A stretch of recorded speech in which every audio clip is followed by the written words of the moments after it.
vamos lá. Vamos ficar umas 3 semanas, como eu disse, comecei a gravar agora.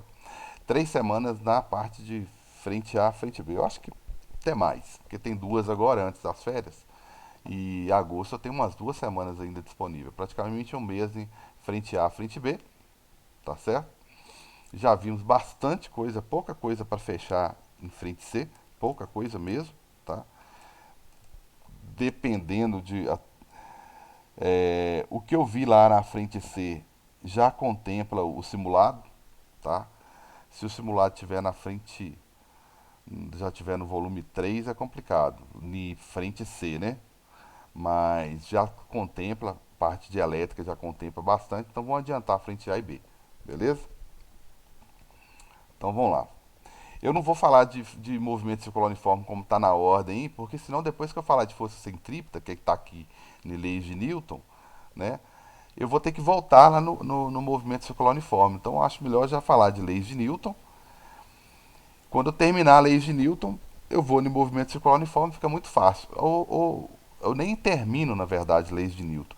Durante o assunto aqui, lá em aplicações de leis de Newton, tá? Ainda na frente A, né, que são 2 capítulos de leis de Newton, já começa a falar de movimento circular uniforme. Aí eu falo do movimento circular uniforme no sentido correto do conteúdo, que é falar da força que mantém o movimento circular uniforme, e depois eu falo das consequências, que seria a lógica, né? Primeiro a origem, depois a consequência. Tranquilos? Bem, não estou vendo a matéria a primeira vez, né? Terceiro ano é bom, que tem essa vantagem da frente A e B. Essa parte inicial de dinâmica de leis de Newton vai falar de uma tendência observada bem antes de Newton, né? Uma tendência observada bem antes dele, que era uma tendência que os corpos tinham de manter o seu movimento de origem, e um corpo só sai do repouso se eu fizer alguma força. Eu só altero o estado inicial de um corpo se eu interagir com alguma força externa, né? Se ele está em movimento, eu só tiro, obviamente, ele do lugar se eu exercer alguma força. E se ele está em movimento, eu só diminuo esse movimento se eu aplicar também uma força. Beleza? Só que antes não tínhamos o conceito de força. É muito fácil tentar conceituar isso aqui, ó. É, sem falar de força, que está bem aqui, ó, né? E força é sempre importante você perguntar quem que exerceu a força para você saber qual que é a origem dessa força, beleza? Antes, né, de surgir a primeira lei de Newton, Galileu já falava sobre uma alteração no movimento de qualquer objeto caso surgisse algum obstáculo, né? É lógico que aqui está bem gritante, bem extravagante o obstáculo, né? Colocaram um muro aqui na frente para alterar o estado original do carro que estava em movimento, mas a ideia antes era essa. O conceito de Galileu estava perfeito, tá? Não vou falar de força não. Estava perfeito. Deixa eu ir lá primeiro.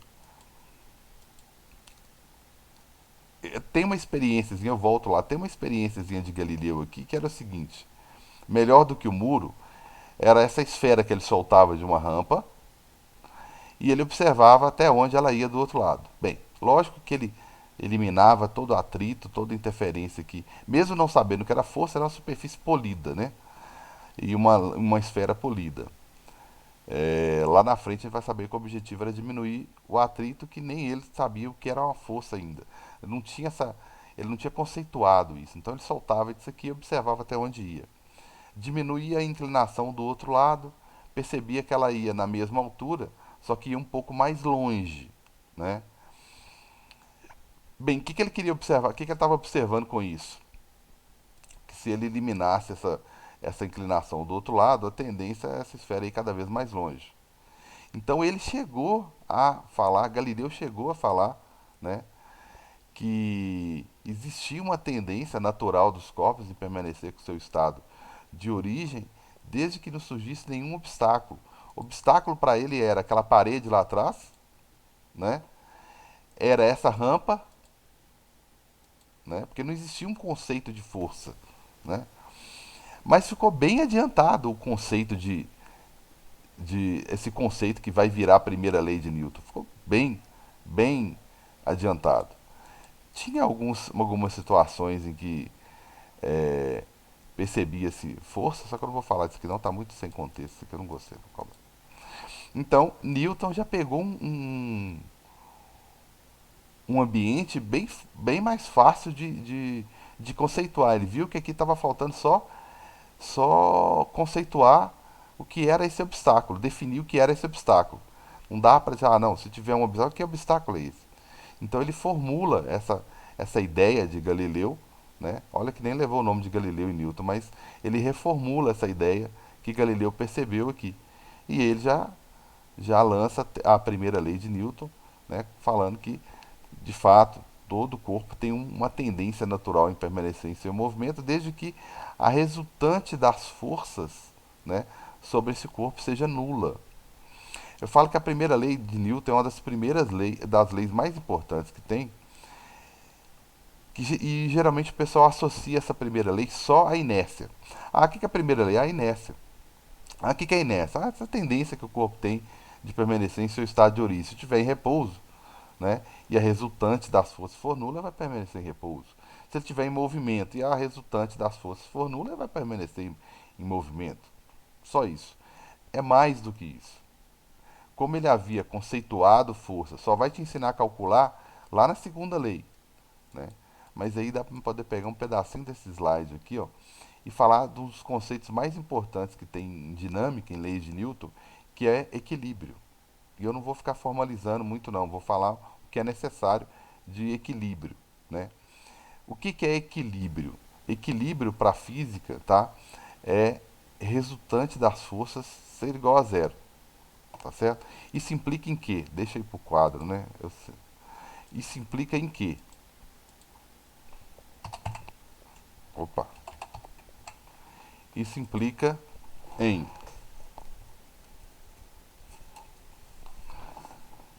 que seria equilíbrio? Equilíbrio quando todas as forças atuando em um corpo, né?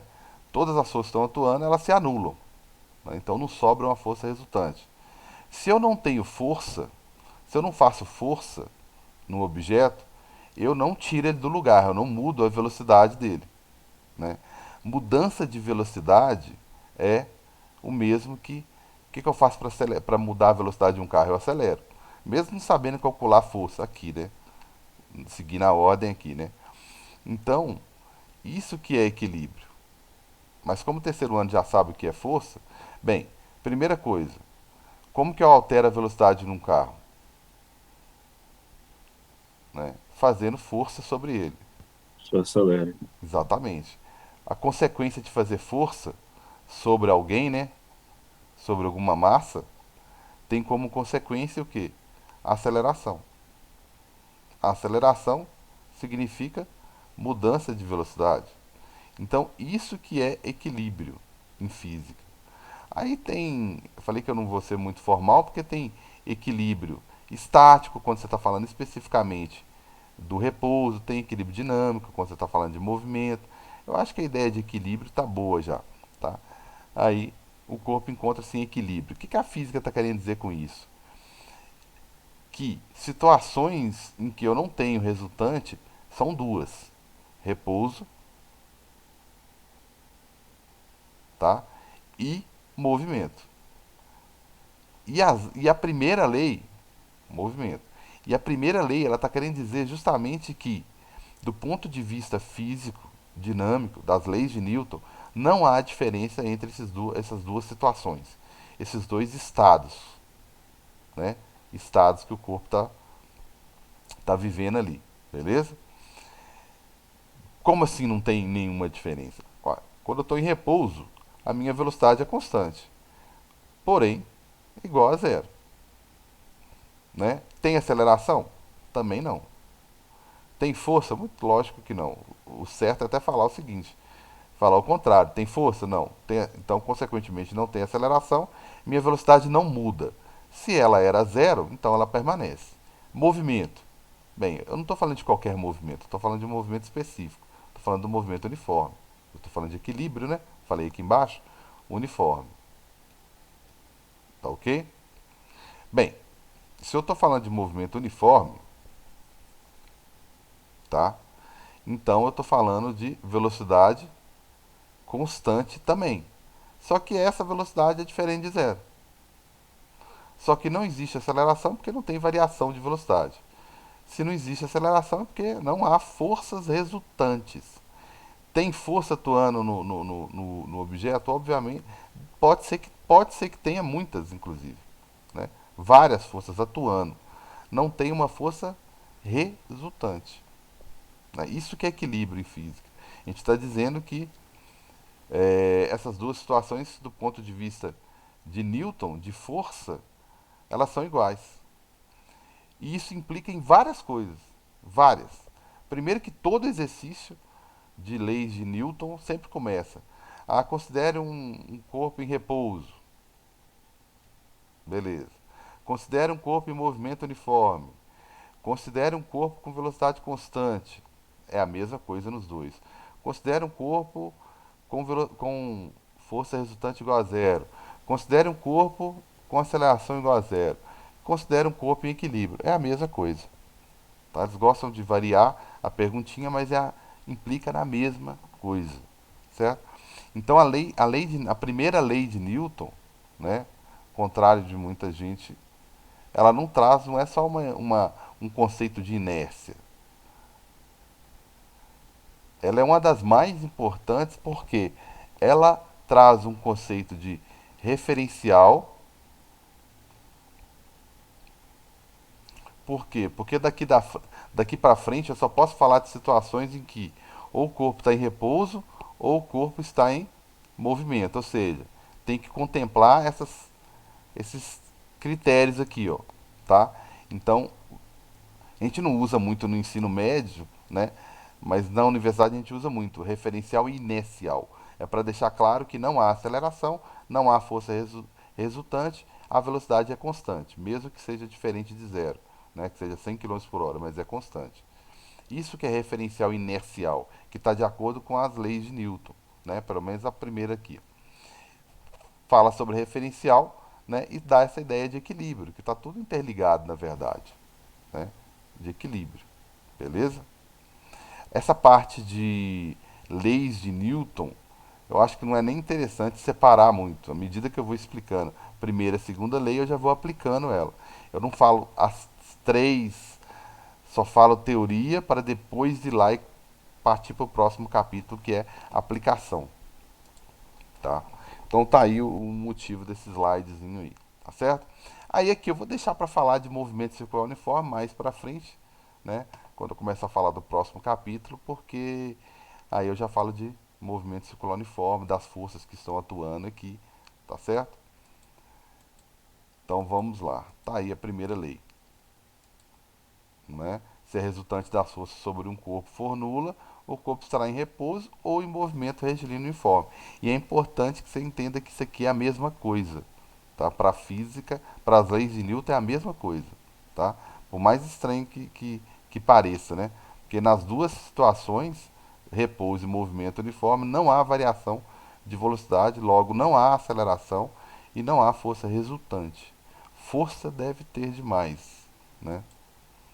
E aí vem um dos conceitos mais importantes, que é esse aí que eu falei sobre equilíbrio, beleza? Não vou falar de novo, né? E eu vou começar a preparar o terreno para força, entender melhor o que é força. Né? A gente percebe que algumas superfícies exercem pouquíssima resistência, né? Mas vão criar vida, né? Nessa que resistência é essa, que obstáculo é esse, né?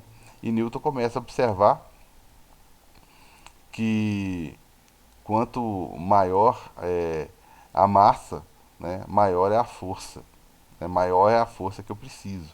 Então ele começa a perceber a relação entre força, massa e força, né? E ele percebe também é, a relação entre força e aceleração, né?